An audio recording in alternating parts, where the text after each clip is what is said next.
Hello everyone and welcome to the next episode of the Explained series. This week we're going to be talking about Shigella. So what is Shigella? It's a group of bacteria that can infect the bowels and cause inflammation of the bowel lining, causing very bad diarrhea. If you get blood in that, that's called dysentery, and so you have a bloody diarrhea. You also have fever, abdo pain, and you can also have trismus. This is the feeling of needing to open your bowel even though your bowels are completely empty. All these symptoms together is called shigellosis, which is a pretty nasty infection and can start between 12 hours to 96 hours after infection, or to put it another way, from 12 hours to 4 days. So how is Shigella transmitted? Well, it is usually done through person-to-person spread, and so it can be through contaminated food or sometimes contaminated water, depending what country you're in. And so someone, for example, changed a nappy of a baby or gone to the toilet and have not washed their hands correctly, they can contaminate the food, and you only need around about 100 bacteria to give yourself shigellosis. Another way of doing it is through sex as well, so oral anal sex or oral stimulation, i.e.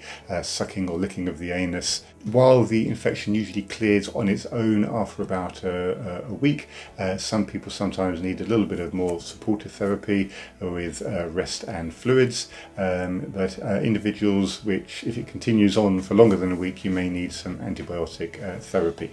If you do start a course of antibiotics and you don't improve within about 2 to 3 days, then you need to go back to your doctor and the antibiotics need to be reviewed, because it could be the Shigella is resistant to that particular type of antibiotics.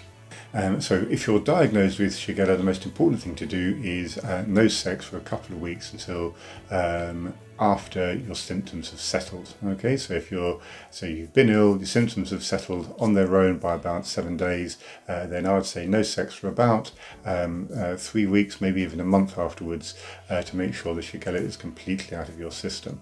Also ensure that you do not cook food for other people, because you do not want to able to infect them with the Shigella by default.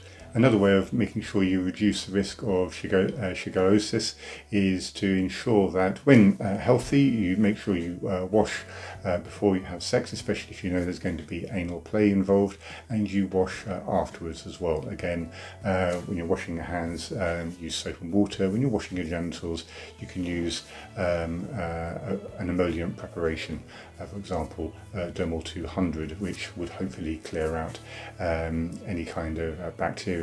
Remember, don't douche, because that can also harm the inner lining of the bowel. Another thing you can also do is use barrier protection. So if you are doing anal play, use a dental dam, as well as using condoms as well. And if you are going to go from the anus directly back to the mouth, make sure that you take off the condom after anal play. And if you're going to go into the vagina, put on a new condom, or obviously try and wash if you can before oral sex. So apart from that, you can get more information from your health authority website. So if you're an American and you're watching this, the CDC does a very good leaflet, but also the NHS in the UK also has a very good leaflet as well. All health authorities around the world have a simple fact sheet on Shigella.